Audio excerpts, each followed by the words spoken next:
NASA ಅಂತರಿಕ್ಷ ಯಾತ್ರಿಗಳು Sunita Williams ಮತ್ತು Beary Butch Wilmore ಅವರು ಅಂತಾರಾಷ್ಟ್ರೀಯ ಬಾಹ್ಯಾಕಾಶ ನಿಲ್ದಾಣ ISS ದಿಂದ ಯಶಸ್ವಿಯಾಗಿ ಭೂಮಿಗೆ ಮರಳಿದ್ದಾರೆ. ಅವರ ಮಿಷನ್ ಮೊದಲು 8 ದಿನಗಳ ಪರೀಕ್ಷಾ ವಿಮಾನವಾಗಿ ಯೋಜಿಸಲಾಗಿತ್ತು.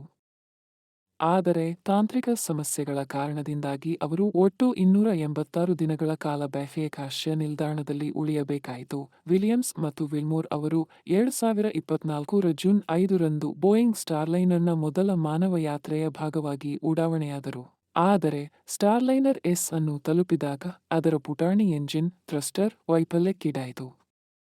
2 ತಿಂಗಳ ತನಿಖೆಯ ನಂತರ ನಾಸಾ ಈ ಬೋಯಿಂಗ್ ನೌಕೆಯಲ್ಲಿ ಅವರನ್ನು ಮರಳಿಸುವುದು ಅಪಾಯಕಾರಿಯಾಗಿದೆ ಎಂದು ನಿರ್ಧರಿಸಿತು. ಸ್ಟಾರ್ಲೈನರ್ ಅವರನ್ನು ಹೊರತುಪಡಿಸಿ ಬೋಯಿಂಗ್ ನೌಕೆಯನ್ನು 2024 ಸೆಪ್ಟೆಂಬರ್ 7ರಂದು ಖಾಲಿ ಸ್ಥಿತಿಯಲ್ಲಿ ಭೂಮಿಗೆ ಕಳುಹಿಸಲಾಯಿತು. ನಂತರ ನಾಸಾ ವಿಲಿಯಮ್ಸ್ ಮತ್ತು ವಿಲ್ಮೋರ್ ಅವರನ್ನು 2025 ಮಾರ್ಚ್ನಲ್ಲಿ ಸ್ಪೇಸ್ಎಕ್ಸ್ ಕ್ರೂ ವ್ಯವಕಲನ 9 ನೌಕೆಯಲ್ಲಿ ಮರಳಿಸುವುದಾಗಿ ಘೋಷಿಸಿತು. 2025 ಮಾರ್ಚ್ 18ರಂದು ವಿಲಿಯಮ್ಸ್ ಮತ್ತು ವಿಲ್ಮೋರ್ ನಾಸಾದ ನಿಕ್ ಹೆಗ್ ಮತ್ತು ರಷ್ಯಾದ ಅಲೆಕ್ಸಾಂಡರ್ ಗೋರ್ಬುನೋವ್ ಜೊತೆ ಸ್ಪೇಸ್ಎಕ್ಸ್ ಕ್ರೂ ಡ್ರ್ಯಾಗನ್ ಕ್ಯಾಪ್ಸುಲ್ ಮೂಲಕ ಚಯೂನಿಂದ ಹೊರಟರು.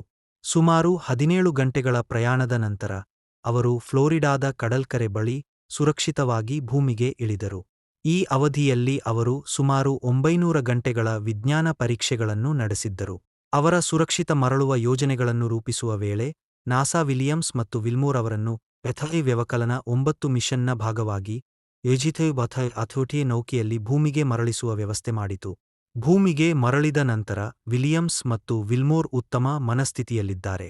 ಅವರು ಪ್ರಸ್ತುತ ನಾಸಾದ ಜಾನ್ಸನ್ ಸ್ಪೇಸ್ ಸೆಂಟರ್ನಲ್ಲಿ ವೈದ್ಯಕೀಯ ಪರೀಕ್ಷೆಗೊಳಗಾಗಿದ್ದಾರೆ ಮತ್ತು ಶೀಘ್ರದಲ್ಲೇ ತಮ್ಮ ಕುಟುಂಬ ಸದಸ್ಯರನ್ನು ಭೇಟಿ ಮಾಡಲಿದ್ದಾರೆ.